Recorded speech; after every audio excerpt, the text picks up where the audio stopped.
In today's video, I'm going to talk you through why you shouldn't be buying into the hype for modern day rookie card speculation and some things you should be keeping front of mind so you can best position yourself when it comes to collecting and investing in these cards so you don't get burnt and lose a crap ton of money. Now, before I get into my thoughts on this, I just want to quickly highlight something. So this is a post I saw on Facebook highlighting the number of variations that certain key players have had with regards to rookie cards. And this was spoken about, I think, in Sports Card Investor's last video that I saw very briefly. You can see here that Gary Payton had 10 different rookie cards. Kobe had 101 different rookie cards.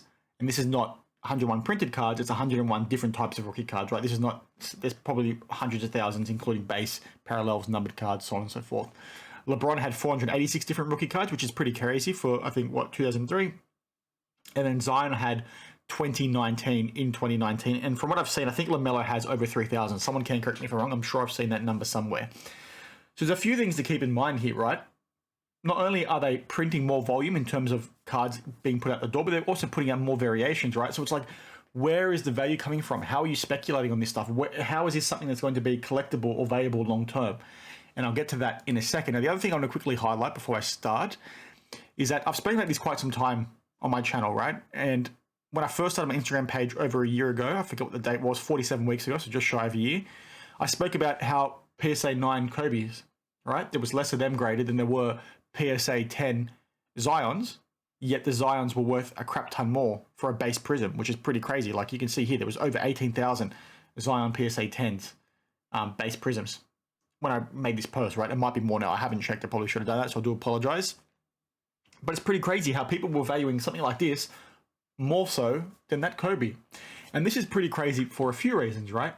Not only are there more variations, like I just showed you at the very start, but everybody is also taking these out of the packs, chucking them in sleeves and sending them off to get graded straight away, right? So it's like, where is the value going to come, right? Yes, there was a lot of LeBron rookies, and yes, you could consider 101 different types of rookies for Kobe, also a lot in the grand scheme of things. But think about card collecting back then as well. At the moment now, like I just said, everybody's busting packs, everyone's taking care of their cards, they're treating them as investments, taking them to shows, flipping, blah, blah, blah, all that crap. Yet back then, it was just people collecting, kids collecting, so they put them in a sleeve, put them away, and then they'd forget about it for 20 years. And that's why they've lasted so long, or the kids would play with them and trade them, and that's how they got damaged, and that's how there's so few remaining. Whereas now, you've got 2019 different types of Zion rookies, everybody's treating them like the Holy Grail. Where's the value long term? And this is why you need to be very careful when you pick and choose which ones you want to buy, right? Because if you have bought a base PSA, and I keep using Zion, but this is applicable to any key rookie card over the last 5-6 years, right? Or maybe not that long, maybe the last 3 to 4 years when print runs and variations went crazy. But you got someone like LaMelo as well. Same thing. Like, if you're buying a base rookie or a silver prism as an example, why is that going to be worth something in 10, 15 years time? Yes, it's really good right now while the hobby is hot and everyone's flipping things and, you know, passing the buck on to the next guy, but eventually somebody's going to get caught holding the bag, and it's not going to be fun when you try and offload those, right? When you look at every other collectible market out there at the moment, you got watch collecting, like with Rolexes and things like that.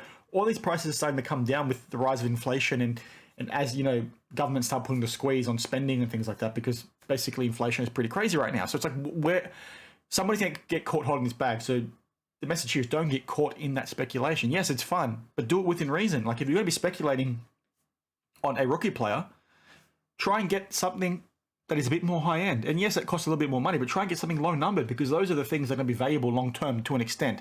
Like Zion has 2019 different prisms. Oh, sorry, different rookie variations. How many of those are numbered out of 10 across all the different sets, right? Like, he could have 10, 15, 20. That's still, what, 200 cards? Why is that rare? How many 101s does he have? Like, how many patch orders does he have? Do you get the point? Like, even when you start scoping in down into these rarer short prints, you still got a crap ton of them out there. So why is it valuable? And then you've got the same thing happening with LaMelo and every other rookie. And some of the things you need to keep in mind as well, when you look at someone like Giannis in 2013, I was big collecting back then. Nobody speculated Giannis back then. Maybe some people did if they were Greek background or they liked the Bucks.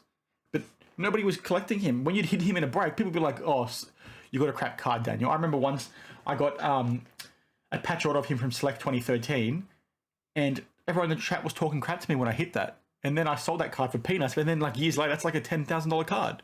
I'm like, well, you can't speculate that kind of stuff, right? So the things that are going to be valuable long term are not going to be the things that people are collecting now, in my opinion. Like, yes, to an extent, some of these players like LaMelo look like they're going to be good long term, but there's so many cards out there why are they going to be valuable? And I'm really keen to chat with you all on that in the description or in the comments below. I keep saying description, I'm an idiot.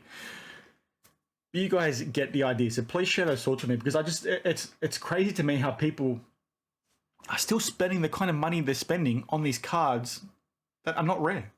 And they're not getting low grades most of the time either. Most people are just submitting them straight in and then flipping them. It's like, who's going to be the poor person that has all these cards in their hands at the end of the day, right? It's like, I understand, like, flipping in the grey market. When I talk back to watches now, like the grey market on watches, if you don't know, it's quite hot. You can go to buy a Rolex as an example, and you're on the waiting list for 2-3 years to get a high-end sports model watch, or even an entry-level sports model watch. And even then you might not get it. And what people are doing, they're buying it for 10 grand Australian, and then selling it for 30, 40, $50,000 in the grey market.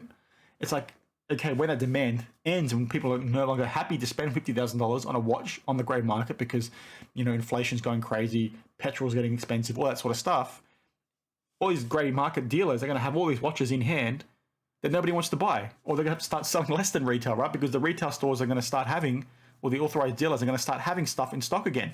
And cards is almost like the same example.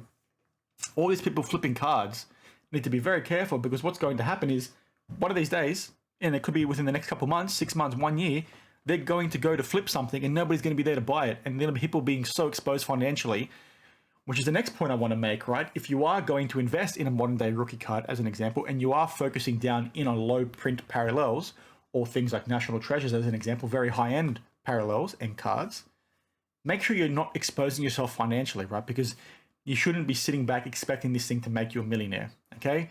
My recommendation would be, if you did get into a break and you did hit an RPA, a true RPA in a Nat Treasures as an example, I'd be flipping that thing instantly, because I would have no faith that something like that would be worth money long term.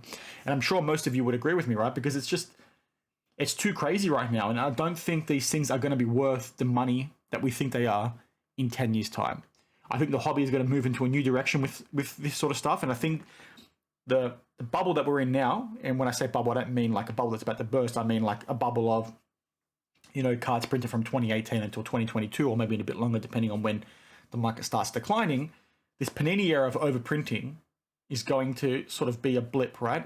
When Fanatics takes over, hopefully they start taking control of this sort of stuff. But I think we're going to look back on cards in this era and be like, why is that stuff collectible? There's just too many of it. Collecting is fun, yes. And if you're buying these cards and you're a collector at heart, yes, you're going to have fun with these things long term, but not everyone thinks like that. I just think there's so much money being spent that these cards, it's not justified. They're so overprinted. And I know I spoke for a long time. Again, I'm really keen to get your thoughts on this, and I hope I got my point across. Just be very careful when you're chasing these modern day rookie cards, because it doesn't make sense. Start trying to find things, you know, like I do with my Italy cards, as I spoke about for Select 2020 Euro. If you haven't seen my video on that, basically I talked about how I'm trying to get rainbows for certain players and the gold cards for certain players, because Italy won the tournament. They won the Euro. So me having a gold card from that year is really personal to me, and really cool to have that in my collection. And I'm getting into them for fairly affordable, or I'm flipping cards to fund them. So it's $0 cost base for me. But it's really cool because that's tied to an event, right? Whereas, like I touched on in my recent videos, every single year you picked a key player, and that key player ends up getting hundreds of different variations and parallels. So every year they're going to have 10, or they're going to have like 5 or 6 cards out of 10, as an example, gold cards.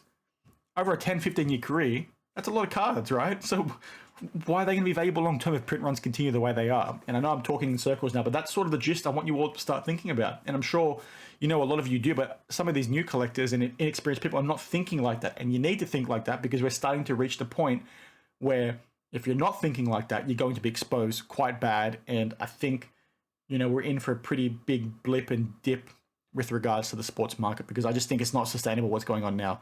I don't understand how these cards can keep being flipped for the money they are when they're not rare at all. It's literally just people shifting the buck, right? They're just taking money from over here and placing it over there. And it's just going around in circles, like a big circle jerk, essentially, between all these vendors and vloggers and things like that. They're just literally shifting the puck, and eventually someone's going to get stuck with it, and they're going to have hundreds, if not millions of dollars worth of cards that are not worth shit, because they are so overprinted. So yeah, rambled. I like to ramble. You guys like that. Hopefully it was coherent enough for you to, you know, agree with me, understand what I meant. Please share your thoughts down in the comments below. What your thoughts are on the modern day rookie bubble, right? Because I think it is a bubble. I think there's just way too many printed. It doesn't make sense how you can have someone like Zion, 2019 different iterations of a rookie card, let alone factoring in then SPs, numbered cards, various sets. It's just crazy. It's just crazy. It's not sustainable. It doesn't make sense. Like I said, please share your thoughts in the comments below. Give me a like and a follow if you liked the video and if you haven't already. Really appreciate the support. And I'll see you in the next one. Cheers.